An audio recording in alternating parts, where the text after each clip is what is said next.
And now you can see the Backseat Mogul Show in all its video glory on our YouTube page at roughedge.tv. Come to Harbor Cove Cafe, where the palm trees sway, where you'll find my ties and zombies you'll crave. Your hidden treasure at the end of Snake.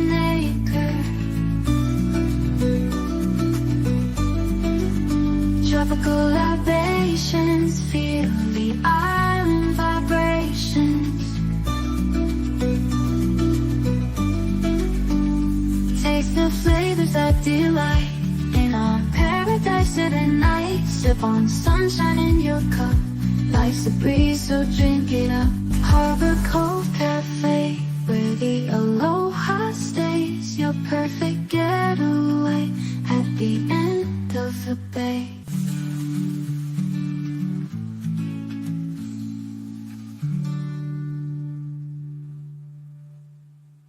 Showbiz is a cruel and shallow money trench, a long plastic hallway where thieves and pimps run free and good men die like dogs for no good reason. There's also a bad side.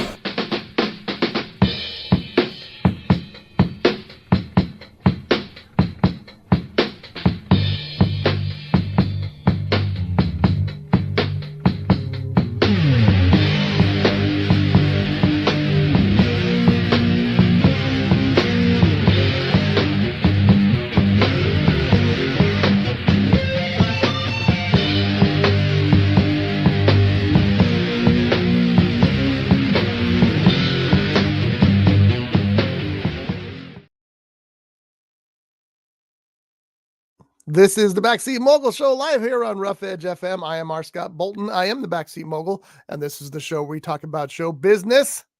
Sitting over there is Johnny D. Johnny, good morning, sir. Morning, Scotty B. How be you? See what I was talking about? When I look at you, Yeah. it looks like I'm looking away from you. Yeah. We got to fix that. So we are going to fix that. There's ways to make it shows work. me looking at you. Does it show me looking at you? Well, why don't you look up at the screen and look? Oh, well, apparently not. No, it doesn't. So we got to fix. this- We're gonna rearrange. I'm gonna have everybody sit there in the future so that we're all opposite each other. So we'll have to clean that area up and have it ready. But anyway, good morning, everybody, and thanks for tuning in to the Backseat Mogul Show. This is a show we talk about show business, and we're going to start today reminding you to, if you can, give a little bit to the GoFundMe for the new film First Run, which is a movie that's about theater employees, which I happen to be one for about 7 years.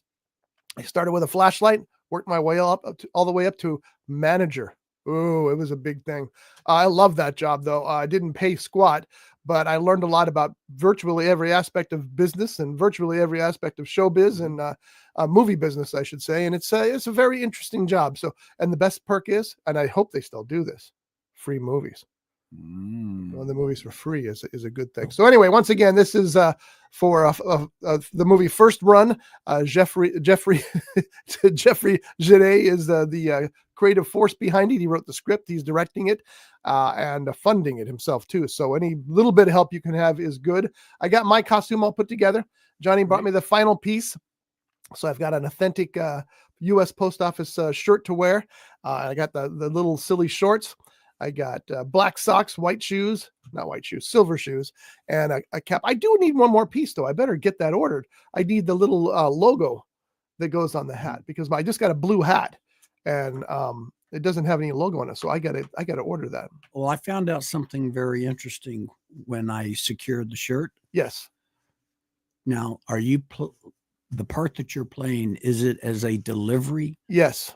Mail person? Yes. Okay. Because I was told by a postal person that the people that are behind the counters don't wear hats. Oh, okay. Well, I'm going to wear a what I hat. was asking. Yeah. I'm going to wear a hat either way because it's just funnier. Plus, you guys have seen me without my hat. It's always good to wear a hat. So why do you think I wear my hat?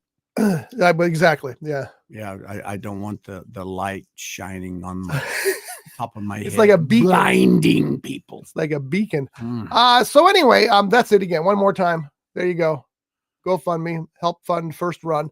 I've read the entire script, not just my part because my part's one line, but it's funny and it's entertaining, and it's really kind of captures the what goes on at a movie theater, at least within the cast. I mean, nobody's chasing around a print, especially these days. But it's fun to imagine that anyway. All right, so we're starting today with everybody's favorite segment, and you know it as. Is it as bad as they say it was? We'll find out now on the Backseat Mogul Show.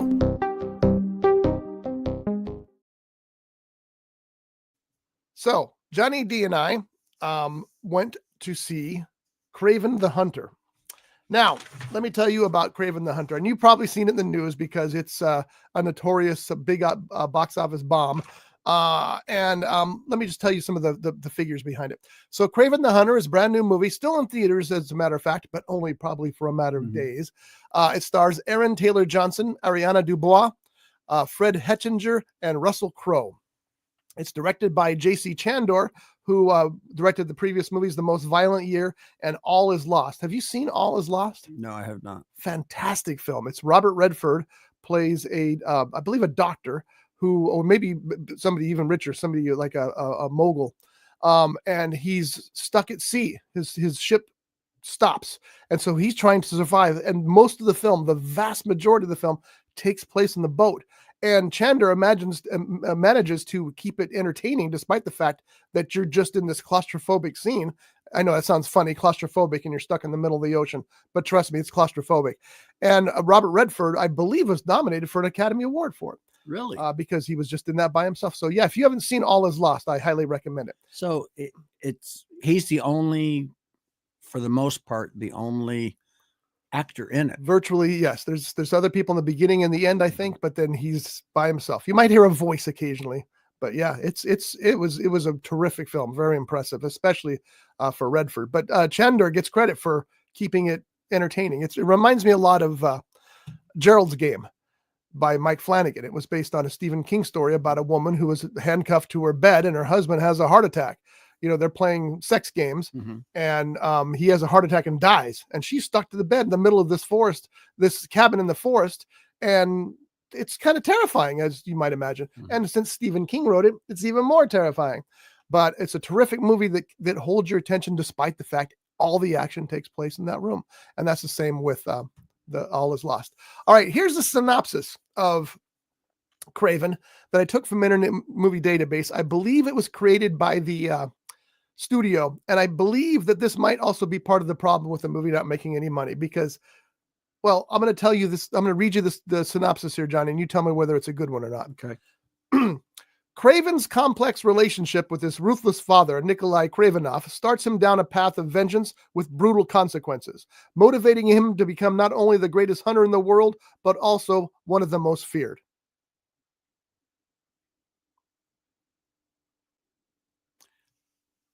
What I got out of the movie, not a whole lot of people knew who Kraven or what Kraven was. Well, they knew what he was. They didn't know who he was. Okay. But he was one of the most feared. But my point of this is that doesn't really tell you what the movie's about. No, it doesn't. It's, so let me give this my synopsis of it and you can take it from there. It starts out present day with present day with Kraven sneaking into a prison and murdering a criminal, because that's what he does. Because his father is such an evil man, he has turned away from his family and decided that he's going to go out and stop criminals who are of the level that his father was, the uber criminals of the world. And that's what he does. He has a list. He checks it twice. And whether you're naughty or nice, you don't get off the list. Once you're on his list, you're a dead man. Yeah. And everybody expects that, oh, you're on Kraven's list. Bye-bye. So that's what he does. Well, then the story goes back in time and tells the story of how he got his superpowers, because unlike Batman or the Green Hornet, for example, he is a superhero. He does have superpowers. So, and they explain that through a flashback. And then it goes back to present day with him hunting people down and finding out that his father is more involved in this than he thinks he is. And it's a lot of action, a lot of bloody action. They've made it an R-rated film, so there's a lot of broken bones and flying blood. One guy gets split down the middle at the crotch, which is kind of nasty, but he deserved it. Yeah, jerk. and and so a lot of action sequences and that kind of thing, and the story was okay. So we're gonna leave that there. It's a nice Christmas movie. Yeah, there you go. Like Nosferatu. I cannot convince anybody to go see Nosferatu with me on Christmas Day. Well, anyway, that's their loss. Rotten Critics. Okay, here's where it gets weird. The Rotten Tomatoes critic score for Kraven, 15% out of 100. The Rotten Tomatoes popcorn score, that's the audience, 73%. Oh, okay, that's more. Metacritic score, 35 out of 100. The IMDb score, 5.4 out of 10. Oh, okay. The cinema score, C. They do their gradings on A, B, C, D. It's a C. I'll ask you before I continue, what did you think of Kraven, and is it as bad as they say it is? I don't think it's as bad as they say it is. I thoroughly enjoyed it. I liked the backstory on how he got it. It was a little different. Yeah. It wasn't an insect biting him or something from space getting into him. I mean, two things that gave him his power. And they may have gone over the top on some stuff, but for the most part, I thoroughly enjoyed the movie. Even the point where I spilt my popcorn. Again, of course, you can't go to the theater without John spilling his popcorn. Do you think it was over the top for a Marvel movie, though? That's important to remember. No, I don't think so. Yeah, I don't think so either. My issues with Kraven. Okay, so on a scale of 1 to 100, what would you give it? Somewhere in the mid 90s. Really? Yeah, I like I said, I really enjoyed the movie. Okay. I enjoyed it too. I thought it was a little slow. It moved a little slowly, especially for a Marvel movie. That being said, remember, I'm not a huge Marvel movie fan, so I tend to get bored. So that may be on me as much as anything else. I thought the screenplay and the direction was weak in a couple of areas. There were lines that looked like they had inserted scenes with especially with Aaron Taylor Johnson and Adriana Dubois, that it seemed neither the words in the script nor the delivery of the words was just anything but stilted. It's like, wow, it kind of slows things down even more. That happened a couple of times. And then some of the special effects, and I'm a percentage, 10% maybe, were really bad. Really bad. Most of them were really good. You know, I'm always impressed when they use CGI to create something that exists, because it's one thing to create a CGI dragon because nobody's seen a real dragon, right? So you create a CGI dragon and it looks real because that's, as far as you know, that's what it looks like. But in the past, when they had CGI animals, and my most notorious one is from The Walking Dead, they had a wolf or something that was a CGI thing that was horrible. But when it's something that's really exists, when we know what we've seen it because we've seen it with our eyes, and they recreate it with CGI, most of the time it fails. They're getting way better at that because the lion in this particular sequence film was very, very good. So overall, I thought it was okay. It's not a 15% movie, not by any stretch of the imagination. I would give it a 65% on my scale. But it's not as bad as they say it is. It's too bad that it's bombing at the box office. It cost $130 million to make, and it's so far grossed worldwide only 30. So it's not even close to making its money back. So we probably will not. No, and they said this is the nail in the coffin of Sony's Marvel world. They have certain rights to certain characters, and they were going to, milk it for all they could do. And only 3 of the movies of the 6 that were released, there was Madam Web, there was I don't remember Morbius and Kraven. Those 3 tanked, did not do well. The 3 that did well were the Venom movies. So, but I don't think we're going to see another Venom movie, at least not with Tom Hardy, but we'll see. So anyway, the bottom line here is that Kraven is not as bad as they say it is. It was actually pretty entertaining. And it's, I haven't seen Morbius. I haven't seen Madam Web. Have you seen either one of those? I have not seen Morbius. I know about it. Madam Web, I don't recall hearing about that one. Yeah. I haven't seen either one of those either, but I've heard that they're really bad. I will watch them eventually when they pop up on my TV for whatever reason. I will sit and watch them, but I've heard they're really bad, and they did not do well at the box office. And neither is Kraven. Kraven got beat up for being in the place it is, I'm pretty sure, because it's not horrible. Here's another question, though. I'm going to ask you this directly here. Aaron Taylor Johnson is rumored to be the number one possibility for taking on the role of James Bond. Do you think he can do it? They did manage to get him in a tux for this movie. I noticed. It's like, oh, they got him in a tux. I don't know. Possibly. I would have to see what he looks like clean shaven, because Bond, for the most part, was always clean shaven. I don't know that there's many pictures of him that way. He's had that beard for a long time. Oh wait, maybe here's one here. I think he's got the look where he could be a Bond. Oh, that's not going to help us. Does he have the chops? Well, that's why I'm asking you, because does he have the chops? You just saw Kraven. What's your opinion? Because that's an action movie as much as anything else. So what do you think? There you go. Oh, there's one right there. It looks like Bond to me. Yeah, he could. I wish I don't have that to share with you folks. I'm sorry, but just search for Aaron Taylor Johnson unshaven, and you'll see what else has he been in. Bullet Train, one of my favorite movies of the past few years. I loved Bullet Train. I saw that movie. Well, you saw him in it. I can't remember what character he played. He played the train. That was the weird part about it. He was very convincing. Oh, I thought he played the bullet. There he is right there.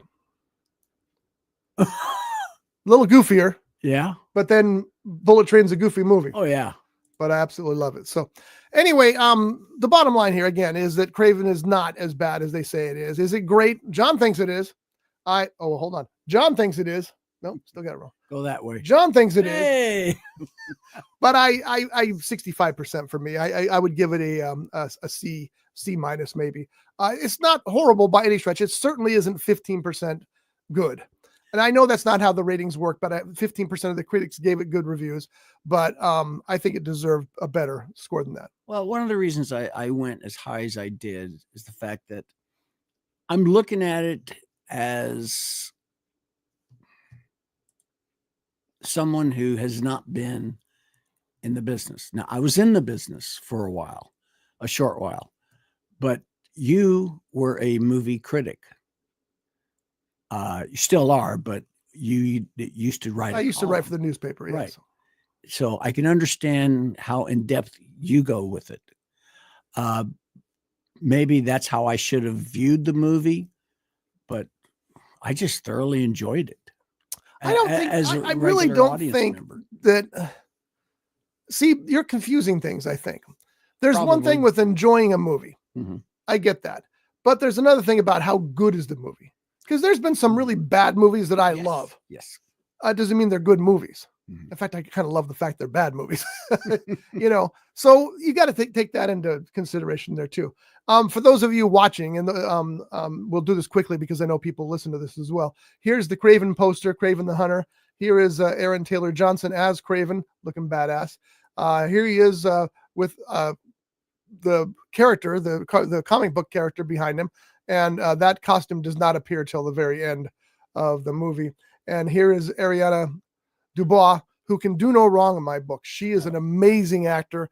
Won the Oscar for West Side Story, directed by Steven Spielberg. And anything she's in, I will watch. She did a movie recently called House of Spoils, I think it was called.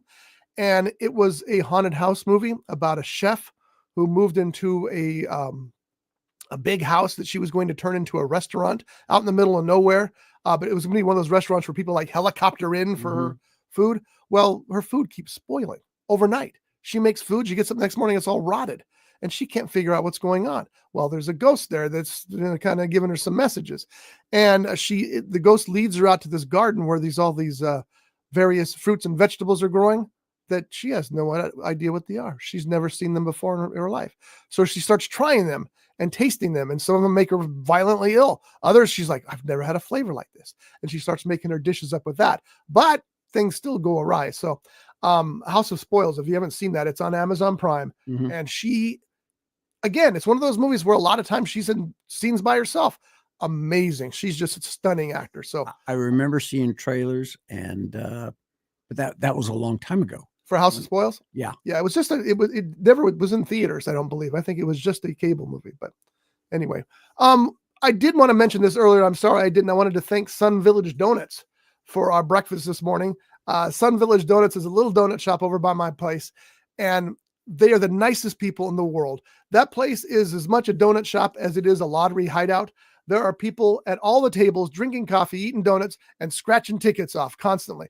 He's got a whole wall of lottery tickets from winners of the past that he's put up there. And it's just fun to go in there and just sit down and watch people scratch their tickets, go get their winnings, come back, scratch those tickets, and eat the donuts. He always has the funnest donuts. Today we had this one. It was the Grinch. Mhm. It was And, good too. When I was done with the Grinch, he had a split personality, if you know what I mean. But it was delicious. And look how much fun that is. And he also has Pokemon donuts sometimes that have little Pokemon toys stuffed into them. And then sometimes he has donuts that have, like for Halloween, he had donuts that had they were of course, black and orange, and he had little toys stuck in them that lit up, little like jack-o'-lanterns that glowed and blinked and stuff. It's just fun. And anyway, I just wanted to thank him for that. And that is Sun Village Donuts out there in Ventura on Telephone Road. So if you're out in that area, look them up. It's in the same strip mall as Cafe 126, or is it 126 Cafe? Cafe 126. Yes. I hope. Good place for breakfast, by the way. Yeah, they didn't give us anything though. No, that's true. So screw them. Now, big question. It's not a big question, John. It's just a question. Okay. I'm trying to break you of that. Yeah. Okay. Kraven. Yeah. The Hunter. Is it strictly based off the comic books, or was it a book? It was just a comic book character. I don't know what you mean by a book. Oh, I know what you mean, but that's. Okay. He's trying to create a segue here, folks. Speaking of books, Yeah, I told you. go to Amazon.com, type in under the search, type in R. Scott Bolton author, and it will pull up every book that Scotty, our very own Scotty B, has written. That is Don't look up Scotty B. That is available. R. Scott Bolton. The latest that's available is Death in the Mogul. Excellent read. And I always have to say my favorite is Dead Dick. Dead Dick is about a 1940s private detective, hence the word dick, because that was what detectives were called back then. Still called that. Yeah. So anyway, it's a great read. Once you start reading it, you don't want to put it down. When you read the last word, you go, oh, it's over. I now have 6 reviews for Dead Dick on Amazon, and they're all 100%. There you go. 5-star. All of them are 5-star reviews. So and if you've got Amazon Prime, news. You're going to get free delivery. And there's a good chance you order it today, right now, you'll get it before Christmas. Great Christmas gifts. Some of these books are paperback. A few should be hardback. And then there's also download. Yes, Kindle. You can get it in the Kindle. Mm-hmm. I was trying to find a review that I had that was my favorite review I ever got. And I think it was, there it is right there. For Dead Dick, they called it a thrilling read, a must read for any fan of pulp novels of any genre, for fans of Mike Hammer, The Outer Limits, and Neil Gaiman. Damn, that's a good review. That is I'm really happy with that review. It's like that made me feel good. And I just finished a sequel to Dead Dick called #Hellstrong. Ooh. And I'm putting the final touches on it, and that'll be putting the final touches on it for at least a year. But it's I'm pretty happy with it. It's just as ludicrous and over the top as the first one. So yeah. So that was the book I wrote this year. #Hellstrong. Why do they call it #Hellstrong, Johnny? Yes.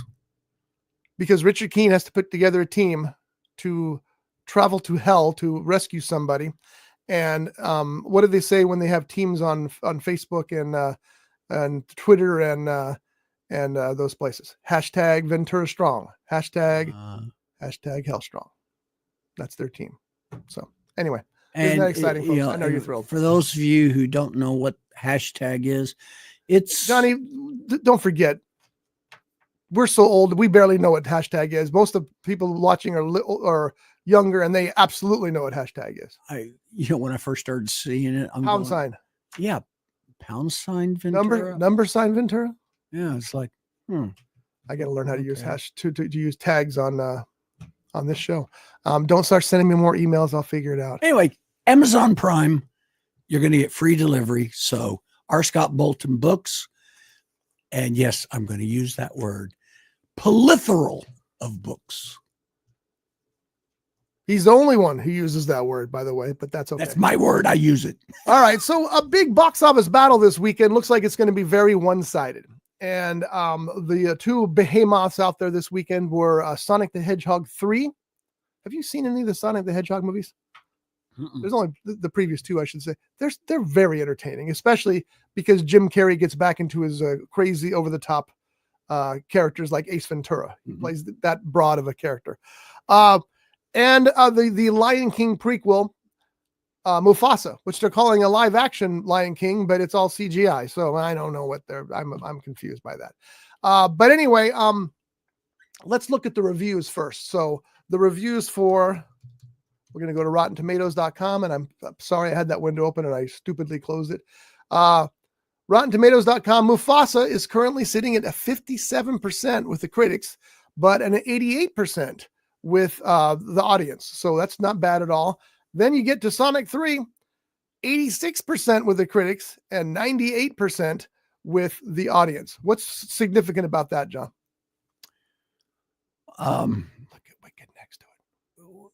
Yes. It's got a higher audience rating than Wicked does. See, I said yes. That was very good. Okay. Pretty impressive. So they thought it was going to be neck and neck at the box office with Mufasa having maybe a slight lead. Well, they were wrong. Apparently, Sonic the Hedgehog is a monster hit, looking at over $70 million for its opening weekend. And Mufasa is sitting at about $30 million. Which is nothing. 36 to 38 million. They have to be disappointed with that. But at the same time, both those movies are doing well enough. They probably make money. I don't know how much Mufasa cost. But see, here's the thing. On Friday alone with previews, Mufasa did less than half the business of Sonic the Hedgehog. That's insane. Yeah. The Sonic the Hedgehog movies, the first one did well. I think it was about $330 million. The second one was about $430 million worldwide. This one's well on its way to getting to another. So what tells me there will probably be another Sonic the Hedgehog movie. Now, I know it's just, I don't want to say it's a kid's movie because there's a lot in there for adults too. One of my favorite lines in Sonic the Hedgehog 2 is they're talking about these two clans of hedgehogs that have been fighting through the years. And they say, well, these two have been fighting each other for decades. And Sonic looks at the camera and goes, just like Vin Diesel and The Rock. So there's that kind of humor in there as well. But they are lighthearted. There's no real impending danger. Nobody's going to get killed or shot in these movies. They have a great cast. James Marsden is in all of them. Jim Carrey, as I mentioned earlier, is on all of them. And then they get the villains. Sonic the Hedgehog 2. Who played the villain in Sonic the Hedgehog 2? I don't know because I didn't see it. Well, you wouldn't know if you saw it unless you looked up because it's just a voice. Because the villain's also a hedgehog or some other creature from the Sega universe. Idris Elba. Okay. That's a big name to be playing a voiceover. Yeah. But in Sonic the Hedgehog 3, there's an even bigger name. Yeah. Keanu Reeves is the bad guy in that one. He plays Shadow. Yeah. So, and here's the thing. If this movie does as well or better than the first two, and at this point it might, who are they going to get next? Tom Hanks? I mean, just keep getting bigger and bigger stars to play the bad guys. So pretty impressive that Sonic the Hedgehog is doing so well. And as I said, I enjoyed the first two. They're both fun little movies. There's nothing heartrending. There's nothing violent. There's no profanity. There's a little profanity, but it's all done in a very friendly and family friendly way. So I would highly recommend going to. You don't have to rush out to it because it's going to be around for a while. Let's see what else we got in the news here. Oh, this is kind of big news. There's a new Mummy movie called, strangely enough, are you ready? The Mummy. And it's directed by Lee Cronin. Now, why is that important? Because Lee Cronin directed Evil Dead Rise. So this guy knows horror. He knows it pretty well. And I wonder if they're going to let him create an R-rated Mummy movie. You know? Well, in today's world, what makes an X-rated? Well, they don't even call it X-rated anymore. What do they call it? Well, there's no rating anymore for those movies. So they call them adult films, which I always kind of find funny, but yes. But what constitutes an R rating? They can't tell you that. I don't mean in this movie. I know. I'm telling you, they can't tell you that. When you submit a movie to the Motion Picture Association for a rating, they assign it a rating. Comes back as rated R. Well, why is it rated R? We can't tell you. Because they don't want to be responsible for cutting out these things. So you've got to go through your film and figure out what you can get away with.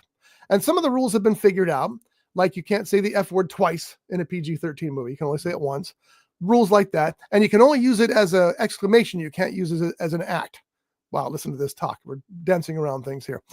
But there are certain rules that people have figured out. But for the most part, no, it's up to you to find out why your movie is rated R. Now, in the case of Kraven, it was all the blood and gore. I don't remember. Was there a lot of profanity in that? There was. Yeah. A lot of the F-bombs. So maybe that's what, maybe there's going to be a lot of violence in this Mummy movie. Maybe it's going to be hardcore like the Evil Dead movies. I mean, the Evil Dead movies, we know why they're rated R, because they're sopping with blood. That may be the case here too. I'm not saying that they're going to let him do that. They may say, but part of the caveat may be it has to be PG-13. We want kids to be able to go see it, which takes some of the, well, why'd you hire Lee Cronin then? Why'd you hire somebody who can make PG-13 movies and make them, saleable? I don't know. And this happens every time because Hollywood follows Hollywood. When some studio releases a submarine movie, another movie, and it's a hit, another studio instantly gets to work on a submarine movie. When they make a superhero movie and it's a hit, the other studios immediately, it's superhero movies people want to see. When they made Batman Dark and he got was a hit, they said, oh, maybe we should make a Dark Superman movie. And they did. And it doesn't work that way all the time, but they're just looking at what they think will put butts in seats. I mean, and a good example is we had Tombstone, and about the same time we had Wyatt Earp. Exactly. Two different studios. They get these things going. Now, in the case of The Mummy, are they looking at Deadpool and going, hey, you know what? People really want to see R-rated movies with lots of blood and profanity and violence. Does it transfer to The Mummy? I don't think so. But surprise me, Lee. I have faith in you. I think Lee Cronin's Evil Dead Rise was awesome. So fingers crossed, and we'll hope that this is something. Is also produced by Blumhouse, who does a lot of R-rated horror movies. So maybe this Mummy will be an R-rated horror movie. I'm interested. Let's give it a shot. All right, let's see what other news we got here. 28 years later, The Bone Temple will be released in January of 2026. The film was directed by. Okay, this is what I was wondering, because there's a movie called 28 Years Later coming out next year in 2025. Apparently, there's a new trilogy of films in the 28 years later, and this one is The Bone Temple. So they're going to continue that. Have you seen any of the 28 days later, 28 weeks later, 28 months later, 28 years later? I think this is. I haven't seen any of them. They're zombie movies, basically, and they're very, very good, and they've done very well. They're fast zombies, so that kind of bugs me because I like my zombies slow and dragging their foot. Yes, but they're very good films, and so this is a whole new spin on them. I guess I didn't even realize that was being done. So interesting news there. Well, and was it called The Omega Man? Charlton Heston? No, then it wasn't. No, the remake with Will Smith. Oh no, that was the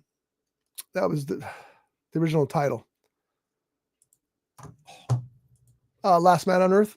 That wasn't it, was it? Oh gosh, I can't remember now. For some reason, I was thinking the Omega Man was the original. I Am Legend is the original title. Okay. Well, written by the great. Yeah, those really weren't Richard Matheson. Oh, okay, yes. He wrote the book. It really, well, I guess they weren't really zombies. They were more like vampire zombies or something weird. I don't know what they were. Yeah, because they did talk. Okay, but what's your point? Why did you even bring that up? What's the connection? There is none. Well, exactly. As I started thinking about it, I realized, no, there's no connection there. Briefly, we'll tell you about that movie. It started out as a Richard Matheson book, and if you don't know Richard Matheson, you're doing yourself a disservice. He is easily one of the best writers to ever live. He was just amazing.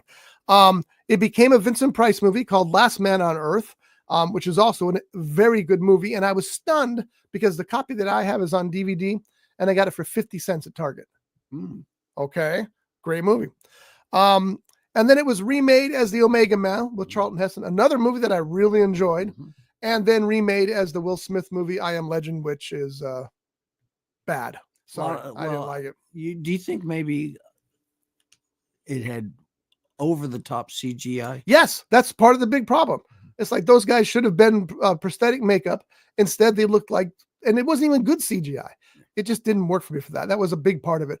Plus, I just didn't like it as the film was just, I don't know. I probably need to re-see it. And maybe I will, but I didn't like it when it originally came out. And they've threatened to do a sequel. A sequel to Last Man on Earth? What is it? The second to Last Man on Earth? I don't know. But that's may or may not come because Will Smith is gathering some steam again. But I don't know that they're going to say, oh, here's $300 million, do a sequel to I Am Legend. Getting away from the Will Smith character, do you think that would could possibly translate to a TV series? It has. It's called The Walking Dead.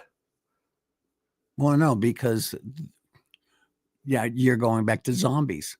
Yeah, but they're kind of zombies. It's the same theme. The thing I always liked about the and I did like at the same time. I liked, but I didn't like about the book and about the movies is they don't end well. They don't end well. None of them do. It's like, oh, look, we have hope. Now hope is destroyed. And they're great movies. And part of it is because they're not afraid of that. But, was it in the Vincent Price version or in the Charlton Heston version or both, where he's discovered the cure for their illness and they don't care. They kill him anyway. I know, spoiler alert. These movies are really old. How horrible is that? Yeah. I can fix you. I can make you healthy again. I don't care. Die. Great stuff. I can't remember seeing the Vincent Price movie. I'm sure I did. You did. You had to. And I do remember seeing the Charlton Heston movie.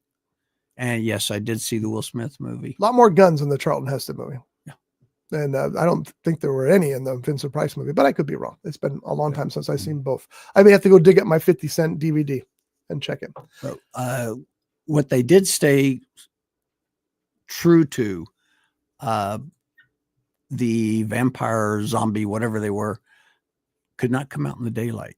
Well, yeah, you can't change that. It changes the whole story. So it was cool to see them going, whatever character it was, whichever movie, going into these different shops that are deserted and the streets that are deserted. Occasionally, like in I Am Legend, occasionally you'd see a lion roaming in the streets of New York. You're chasing a deer that's going around. Yeah. Well, how many times have we seen that in the movies? We've seen it in the any post-apocalyptic movie. You see that kind of scene, and in The Postman. Remember, The Postman was the same thing. He's getting was it a Coca-Cola at that gas station? All of a sudden, there's a lion walking by. Great. That's a great movie too. You brought up something earlier. Don't you threaten me? I'm sorry. Oh, go ahead.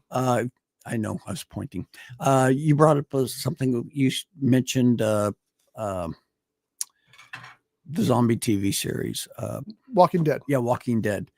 about the it was an animal. Was the It was animal, a wolf or a bear. I don't remember. was it infected? No. I do remember a scene in one of the earlier episodes where they come across a deer, and the deer is Yeah. It was so terrible the way they had the showed the mouth on the zombie deer. It was terrible. And I think that was the only time they used an animal as a zombie. Okay. So 'Cause here, it just didn't work. I don't have this to show you the audience members here, and I'm sorry about that. And apparently I don't have it for John either. There, look at that. Look at that CGI. Oh, that's the deer. Look at it. It's all blurry. It's terrible. Now I know CGI is expensive, for especially for television. Then just don't do it. Yeah. Just point. Oh, look at the scary deer. That'd be good enough. All right, let's see what else we got in the news here this week. We got the Dune Prophecy renewed for season 2 at HBO. Apparently it's doing very well. This is the Game of Thrones version of Dune. That's a series on HBO and Max, of course. So going to be a season 2 of that. I haven't watched it yet because I was never a huge fan of Game of Thrones or the Dragons follow-up, because those shows take work. Mm-hmm. You have to sit down and focus and learn the characters and learn their positions. And sometimes I just don't want to put that much effort into watching a TV show. But I do want to see this one because the last 2 Dune movies have been mind-blowingly good. So hopefully we'll see how that goes out. So we're going to get a part 2 on that, season 2 coming up very soon. Let's see what else we got going on here. They're talking a lot about Stranger Things ending. I'm just trying to see if there's any other news that's worth. I know there is. Oh, we could talk about the Superman trailer. They released the first first trailer for James Gunn's Superman movie. And those of you who've watched this show before know that I wasn't real thrilled when they released the first image from that movie, because it was Superman and Krypto, the super dog, floating in space, staring down at Earth. And I thought, really? They're going to bring in a dog? Now, I know the dog was in comics and things like that, but it's like, really? They're going to bring in a dog? And then I watched the trailer and I thought, God, I love that dog. It changed everything for me. James Gunn seems like he's doing everything right. You watch the trailer, you get the feeling that Superman, it was once again about hope. You get the feeling that that Krypto is going to be just a good dog. You get Nathan Fillion. I mean, you get Nathan Fillion playing a very bizarre looking Green Lantern. Yeah. But it's Nathan Fillion. And the most important thing, and this is, I actually Googled this later because I was curious. I thought, how much of the score is going to be John Williams' score? One of the greatest scores ever written for a motion picture. And James Gunn said, I was torn because that's probably my favorite film score of all time. And I really wanted to incorporate it into my movie. He hired this composer and they had a conversation, and the composer and he decided, yes, it should be part of the score, a big part of the score, but it has to have a freshness and a newness to it as well.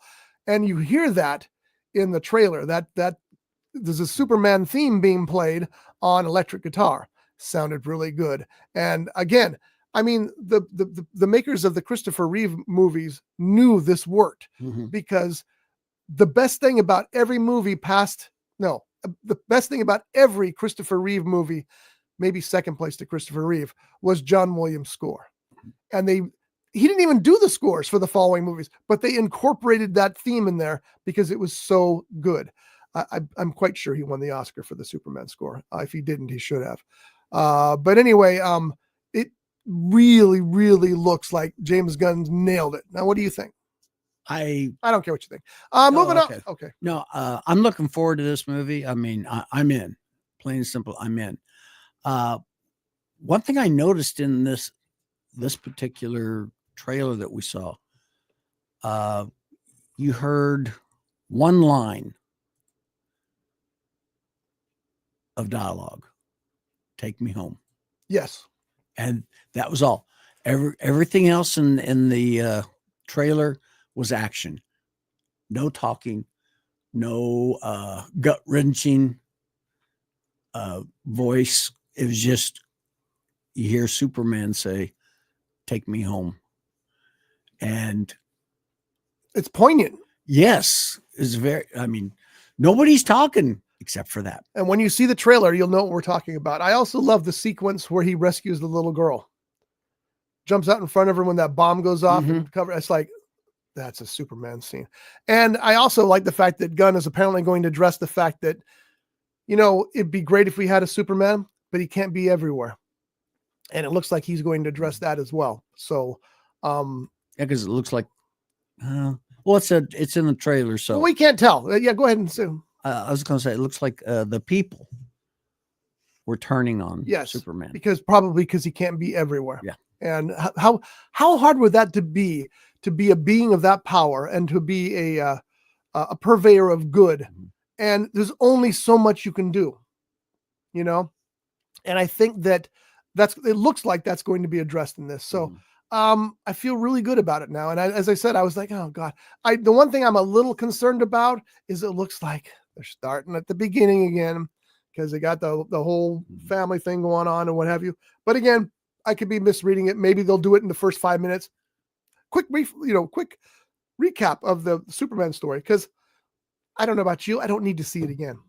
Everybody knows that part of the story. What I did notice is the fact that comparing, who's the actor that plays Clark Kent, aka Superman? I'm going to have to look him up because his name is a little difficult to pronounce. And the reason why I'm asking that, his character compared to Henry Cavill's character, Henry Cavill, in my opinion, played an older Superman, whereas this actor plays a much younger Superman. The cast is incredible, by the way. It's David Corenswet who plays Superman, Rachel Brosnahan, who is just an amazing actor, and Nicholas Hoult as Lex Luthor, who also looks like he's just eating up some scenery. So that's good. I'm very, very excited about it. And I don't know. Let's see. How old is David Corenswet? Let's find out. Look, his name comes up first nowadays. I wonder what that's about. He's 31. So he was 31. And let's find out, what age was Henry Cavill when he played Superman? And he was early 30s. So really not that much difference in there. But he looks so much younger. Okay. And that's what I'm getting at. He just looks he does have a more youthful, innocent look. And he's also, that's one of the things that they've done in this movie. You noticed that his haircut is a modern haircut. It's not the Clark Kent, and I'm talking about the Clark Kent version of him. It's not the Clark Kent haircut we're used to in the past. That's all, perfect 50s style cut. He's got that big mop of hair on top of his head, which is, it's Gunn's going to modernize it. And I got big faith in him now. So that's really good news. And by the way, James Gunn recently thanked Superman fans for making the trailer the most viewed in the history of both DC and Warner Brothers, with over 250 million views. So on behalf of all of us, you're welcome. There you go. That's very nice of you. Crypto really did take us home. This is Warner Brothers talking, I think, or maybe it's James Gunn. Crypto really did take us home with over 250 million views and 1 million social posts. Superman is officially the most viewed and most talked about trailer in the history of both DC and Warner Brothers. It was James Gunn.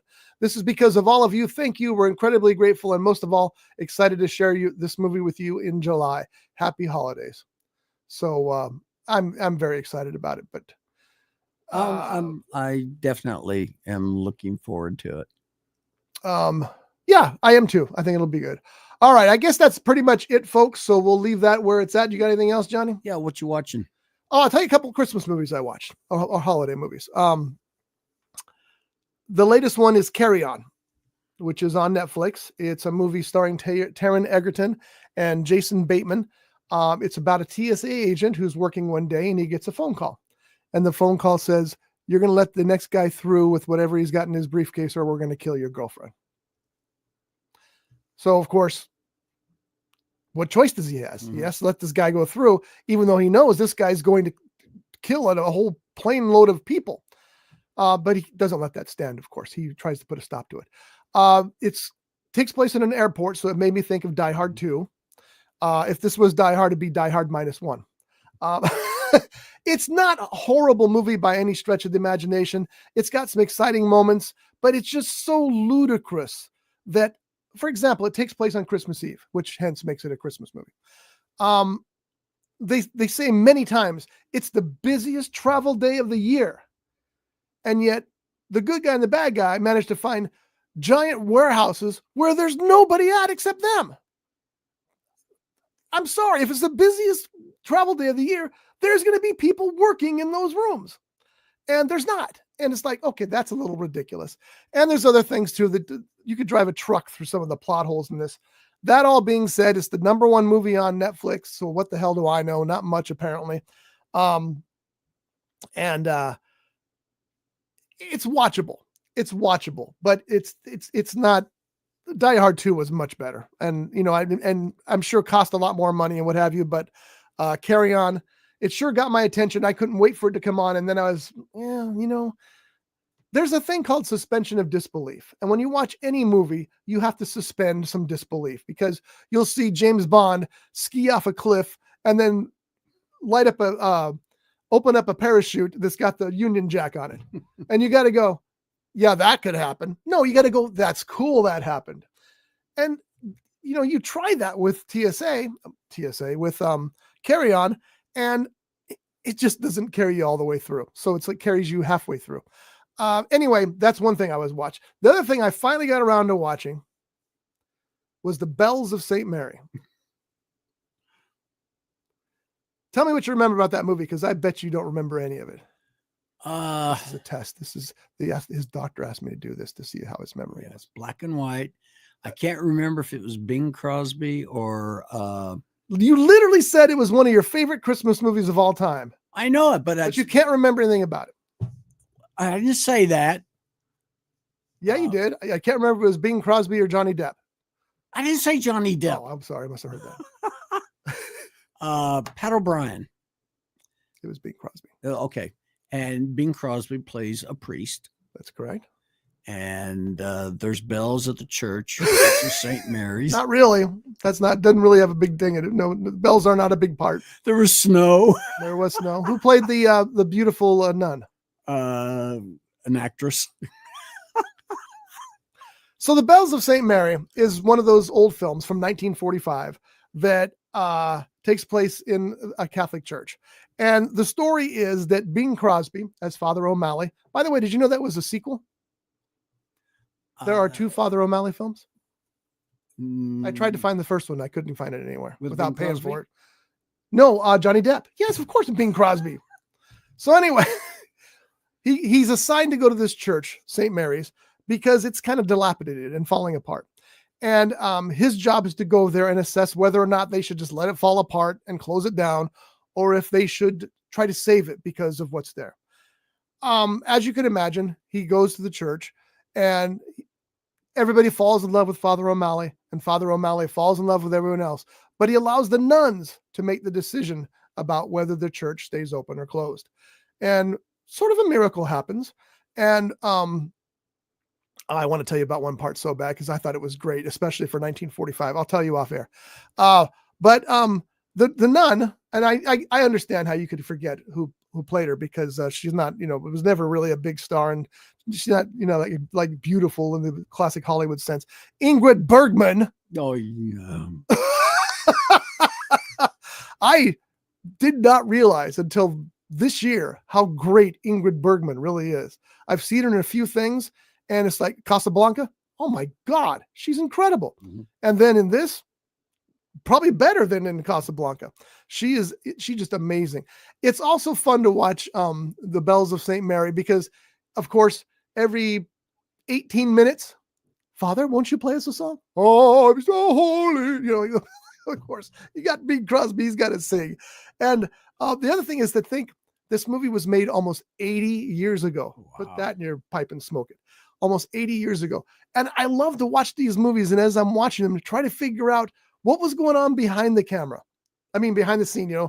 These people are all shooting this film what it looked like behind scenes. I try to imagine that. And there's a scene with a dog in a church, and I swear to you that it looks like it's CGI or animated, but I don't think it could have been. Not 1945. But anyway, it was a very good Christmas movie. It does take place in a Catholic church, so if you're not interested in the Catholic aspect of it, then don't watch it. But the cast is incredible, and I really, really want to tell you about one part, but it's so funny that I don't want to give it away. But here's the best part: I watched it on YouTube for free. Nice. And if you're looking for any Christmas movies and you don't want to break the bank, YouTube has dozens of them that you can watch for free. So I recommend that as well. But anyway, Bells of St. Mary was very good. Now I got to find the prequel, which I believe is called Going My Way. I remember that movie, but I can't remember who all was in it. I remember the title. Well, as I said, I couldn't find it without paying for it, and I'm cheap. Father O'Malley movies. Going My Way was 1944. The sequel was 1945. In Going My Way, Father O'Malley is a young, easygoing priest who arrives at a tough parish in Manhattan. He helps an aging priest, guides a young woman, and builds confidence in a young girl. The film also features Barry Fitzgerald as Father Fitzgibbons, O'Malley's senior colleague. And then I told you about the Bells of St. Mary. So anyway. I know Pat O'Brien was in a movie, maybe more than one, where he plays a priest, a Catholic priest. Angels with Dirty Faces, The Fighting 69th, and Fighting Father Dunn. Okay.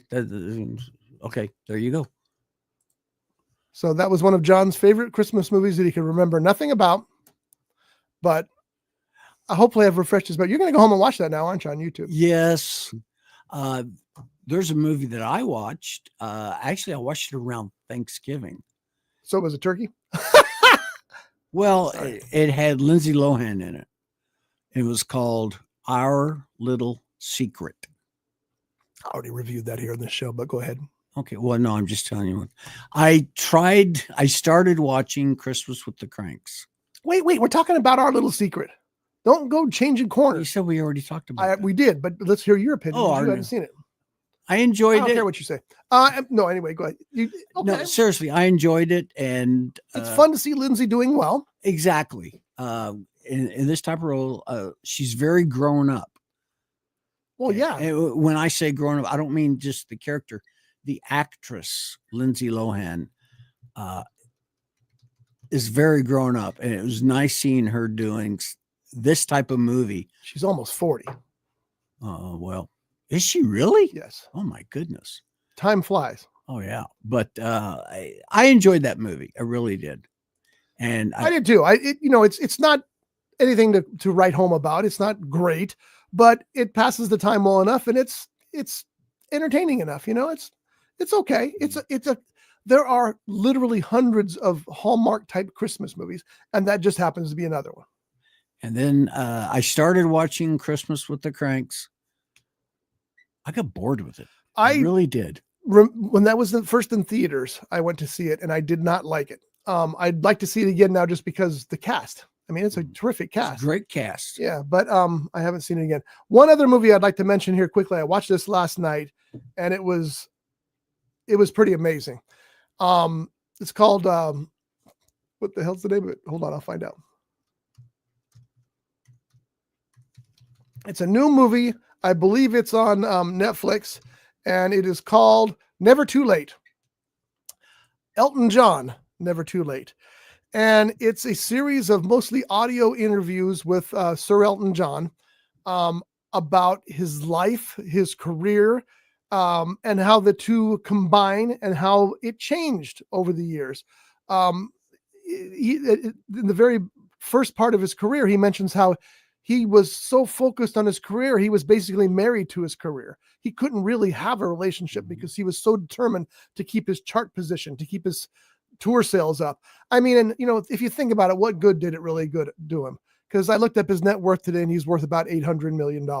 So it didn't really help him out a lot. Yeah. But I've been a fan of Elton John. In fact, it was one of the first artists I really started to follow since a too long ago to tell you time. And it's very interesting, very poignant, and very emotional hearing him tell these stories of what happened to him early in his career, what he did during his early days of his career, how he became as successful as he eventually did with his career. And it's all leading up to his last show in America, which took place in Dodger Stadium in 2022. He stopped touring to spend more time with his family.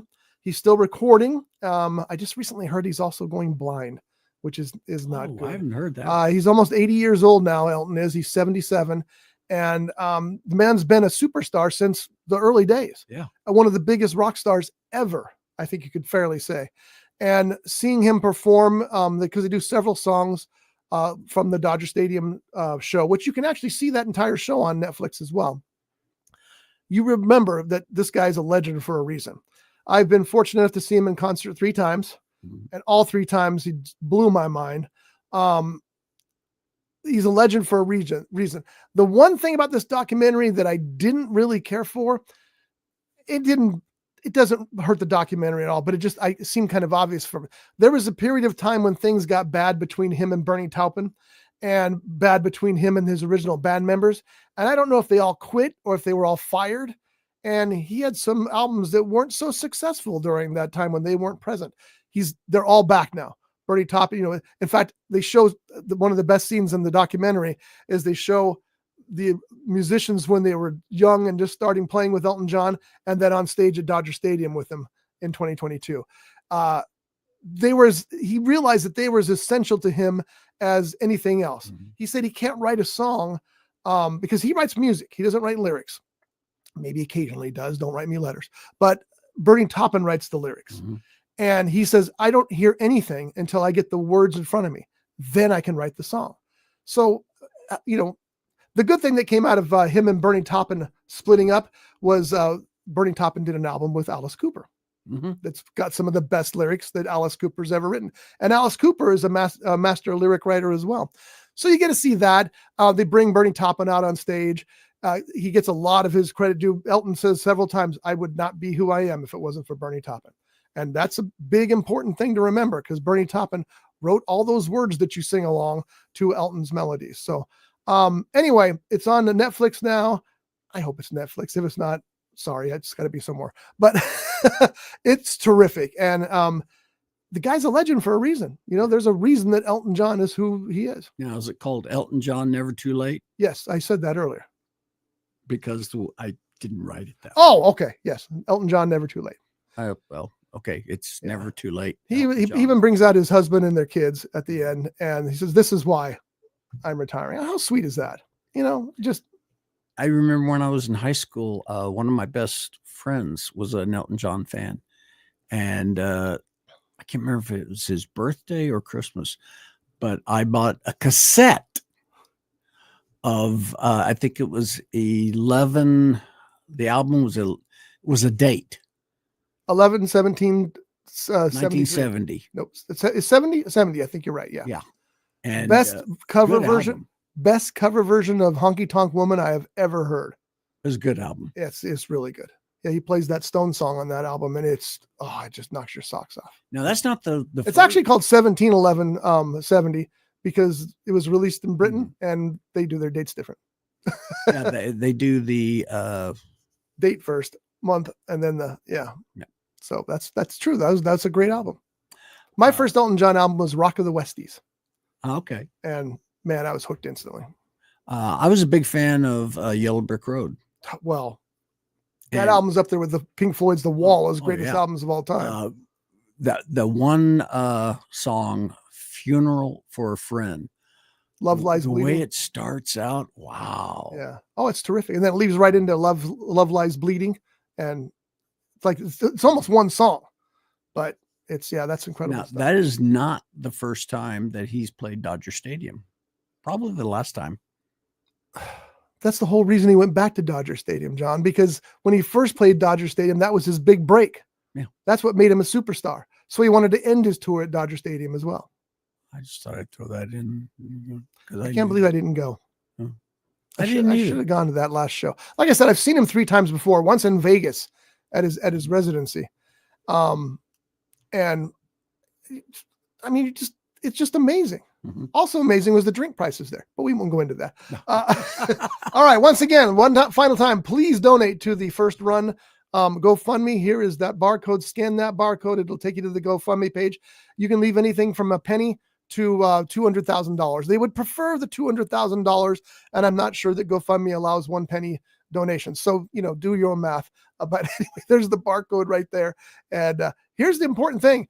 You want to help this movie get made so you can see John and I on the big screen. Yes. Because we are both in that film. All right, folks, thanks again for watching. We will be back next week because the holidays fall on a Wednesday. So we're avoiding missing any shows, even though we probably will miss the show after that because we're going to Laughlin with my mom for her birthday. And Nice. Johnny over there is taking care of the mutts. Point to me. I'm going to try. No, the other way. Damn it. I got to fix that. All right, folks. We'll see you next week. Hey, Thanks again for listening. one more quick thing. Frequent your local movie houses. Go see Kraven. If you like superhero movies, you'll be fine with it. There's a lot of movies that are out right now. Oh, Go man. to the movie theater and watch a movie. There is Wicked. There is Moana 2. There is Gladiator 2, all making big money. There's Mufasa, and there's Sonic the Hedgehog 3. Both doing rather well. I don't think Mufasa's doing as well as they hoped. And there's more movies coming out. Nosferatu on Christmas Day. And if you have a art house, which art houses normally play old classic movies. And when I say old, I'm talking about stuff that's black and white. Check these theaters out. You will be amazed. And don't forget, some of them got some really good popcorn. Johnny, let me read you the synopsis real quick, and then let me know if you want to go to see this movie. It's called The Brutalist, and the synopsis is: escaping post-war Europe, visionary architect Laszlo Toth arrives in America to rebuild his life, his career, and his marriage. On his own in a strange new country, Laszlo settles in Pennsylvania, where the wealthy and prominent industrialist Harrison Lee Van Buren recognizes his talent. Adrian Brody is the star. That should get you interested right there, because he's one of the best. Here's the part that probably won't interest you so much. 3 hours, 35 minutes. Wow. Now, it does have an intermission, and they say it's an important intermission, not just so you can go to the bathroom, but because the movie changes rather dramatically at that point. Ooh. But anyway, The Brutalist from A4 Studios, of course, they do all that wild stuff that nobody else dares to do. So I may be asking you if you want to go see that, because Shelley's not going to go. Not at 3 hours and 35 minutes. Yeah, I'm interested. I was afraid you'd say that. Do we have a trailer for it? We do. We'll watch that off air. Okay. All right, folks. Thanks so much. I wish I could play trailers. Doesn't it seem like I should be able to play trailers? You would think I'm so. helping sell a movie, but I get dinged for copyright if I do. So they don't want me to sell the movie, apparently. Oh. Hey, again, go to Amazon.com. Check out R. Scott Bolton books. R. Scott Bolton, author. And Merry Christmas, everybody. Happy holidays and all that. And we will see you before the new year. So we'll talk then. Merry Christmas. Have a good one. Brought to you by The Grape, Ventura County's premier jazz venue and cocktail lounge, located at 2733 East Main Street in Ventura. For menu and music schedule, visit them online at thegrape.club. This has been a Rough Edge Studios production.